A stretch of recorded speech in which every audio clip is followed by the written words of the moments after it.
The federal Labor government has introduced a bill known as the Combating Misinformation and Disinformation Bill. The bill appears headed for defeat, but only a narrow one, so this ain't over.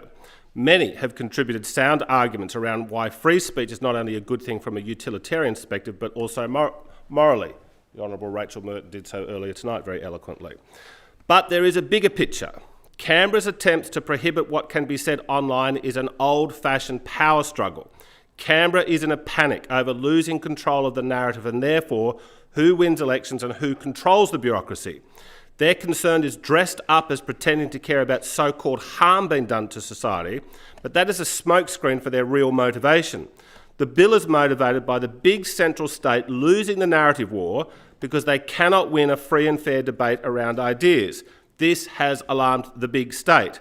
Much has been said about the outcome of the recent US election and that it was a result of just one large social media platform, X, permitting both sides to be heard.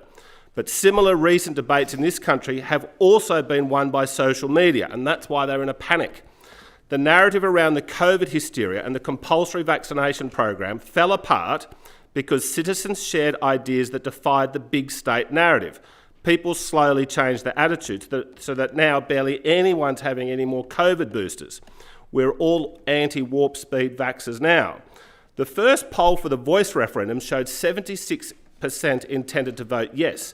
At that time, there were no arguments being made by the government, the public service or legacy media, with very few exceptions, against enshrining rights-based ancestry in our constitution. The only place where citizens could hear the arguments against the Voice were on social media.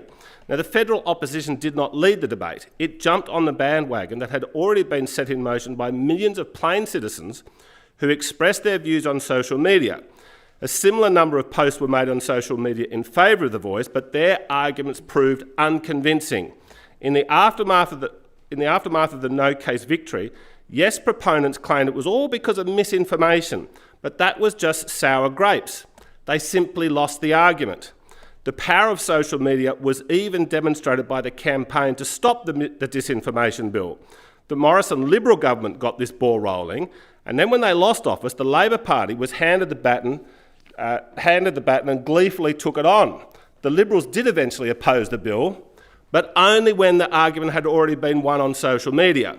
Social media has clearly arrived as a powerful force.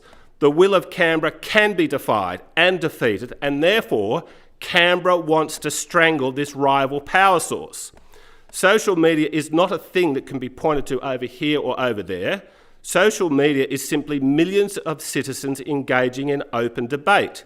Now, many dumb things are said on social media, but they are then exposed as being dumb. But wise things are also said and win new adherents. Social media is the most democratic force in human history. Libertarians believe in a free marketplace of ideas and that good ideas will win in that marketplace. The invisible hand of the market will sometimes get things wrong, but will get it right far more often than self-interested politicians and bureaucrats.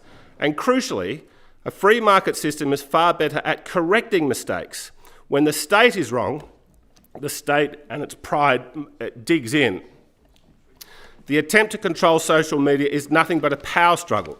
The state is wanting to use its monopoly on force to get its way. Now, the big state will not just give up. They will invent new justifications for curtailing free speech, so we must be vigilant. The great Robert Kennedy said, "There was no time in history when the people who were censoring free speech were the good guys." He's right about history, he's right today, and he'll be right in the future. If the state bureaucrats are truly public servants, they should not try and direct public opinion, but be curious as to what the public thinks and cater for it. If they don't like what the public think, they should embark on a political career and try to change hearts and minds. Similar anti-free speech efforts have been made in many Western nations in the post-COVID era. They are clearly in cahoots. The Biden administration attempted it in the US, but the US Supreme Court struck it down as a violation of their First Amendment. Thank God for the American founding fathers. There is only one way to prevent this noxious weed growing again. Australia and New South Wales need to embrace a US-style First Amendment in our Constitution to protect free speech. The Libertarian Party attempted to introduce such an amendment in New South Wales early this year. We fell short. We will persist. Going forward as a party at both the next federal election and the next New South Wales election, we believe in radical free speech and enshrining that right in our Constitution.